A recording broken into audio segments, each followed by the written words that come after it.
समस्त मिथिलावासी के हमर प्रणाम। और बहुत दिन से अहाँ सबके शिकायत आबि रहल छले जे मिथिला के व्यंजन थाली सीरीज देनाइ अहाँ किया बंद कऽ देलियै, फेर से चालू करू। देखियौ, एक तऽ पता अछि, एक तऽ गृहिणी, ऊपर से मिथिला के गृहिणी, और मिथिला में पाबनि त्योहार आबैत देरी गृहिणी के की हाल होइ छै। तऽ वएह हाल हमरो छले। और ओहि चलते हम कोनो भी चीज बनैबितो छलहुँ हेँ तऽ शूट नहि कऽ पाबै छलहुँ हेँ, से होइ छले।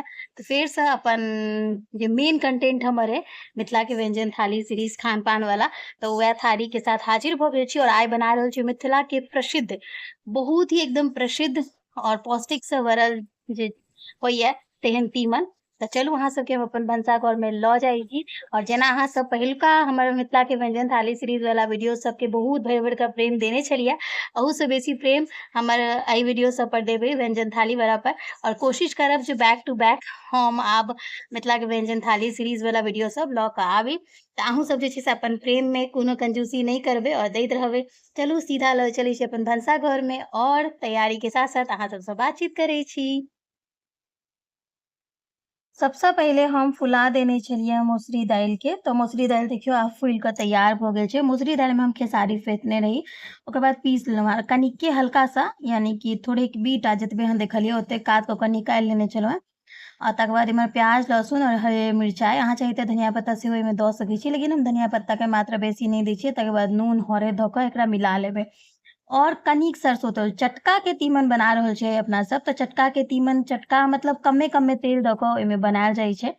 तऽ पहिले तवी पर बनायल जाइ छलै, जे प्रॉपर बहुत पहिले काफी समय पहले, तऽ एकदम कम तेल दऽ कऽ 2 चम्मच के बराबर बस उल्टायल जाइ छै। एम्हर मसाला, रेगुलर मसाला में अहाँके सूखल मिरचाइ, प्याज, लहसुन, टमाटर, जीर और धनिया धऽ कऽ पीस रहल छी।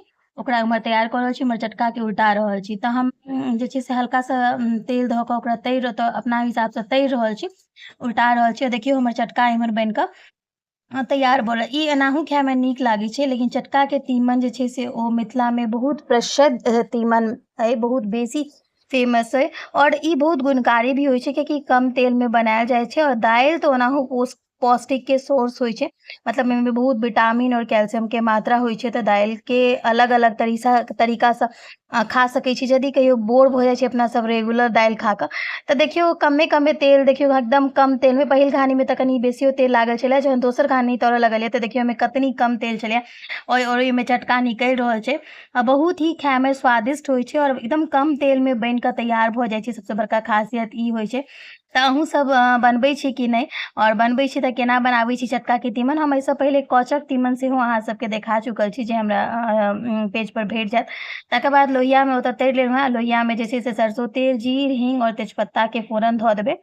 और फोरन देलाके बाद जे छै से जे मसाला पीसने छलहुँ हेँ से मसाला एहिमे ऐड कऽ रहल छी। और तकर बाद मिक्सरमे मसाला लागल रहै छै, तऽ कनि ओहिमे पानि धऽ कऽ और अखाड़ि कऽ सेहो खसा देबै, जाहिसँ कि पूरा मसाला एहिमे का चलि जाय। ओकर बाद हमरा सबके बस नून और हरदि देबऽके, कियाकि सब मसाला तऽ मिक्सरमे पीसे लेने छलियै ये, ताहि दुआरे। और रेगुलर मसाला से ही बनि जाइ छै, कोनो स्पेशल मसालाके आवश्यकता नहि होइ छै। और ई सब जे तरकारी अइ प्रॉपर मिथिलाके शुद्ध व्यंजन, मिथिला स्पेशल कहि सकै छियै से। तकर बाद धनिया पत्ता हम मसाला भूजै कालमे सब दिन दऽ दै छियै, से तऽ अहाँ सबके कारण बुझिते छियै किया। तकर बाद जहन मसाला खूब नीकसँ भुजा जेतै, तहन एहिमे झोरके लेल पर्याप्त पानि देबै, कियाकि चटकाके तीमनके झोर जे होइ छै से एकदम पातर होइ छै, तहने एकर स्वाद नीक आबै छै। और ई बहुत कम मसालामे और 5-6 गोटाके लेल आरामसँ तैयार भऽ जाइ छै तरकारी, जाहिमे चटका रहै और झोर पातर। और चटकाके झोर पातरे लेल ही जानल जाइ छै। कचक झोर होइ छै गाढ़, और चटकाके पातर। तकर बाद एहिमे जहन अहाँके झोर खौल जायत, लागत कि आब झोर हमर खौल गेला, तहन एहिमे चटका खसा दै छियै। तऽ हमहूँ तखन खसा देलियै। चटका खसेलाके बाद, कियाकि तऽ चटका सिद्धे छै, तरेबे लिए, तऽ ओकरा बेसी अपना हमरा सबके पकाबऽ नहि पड़ैए।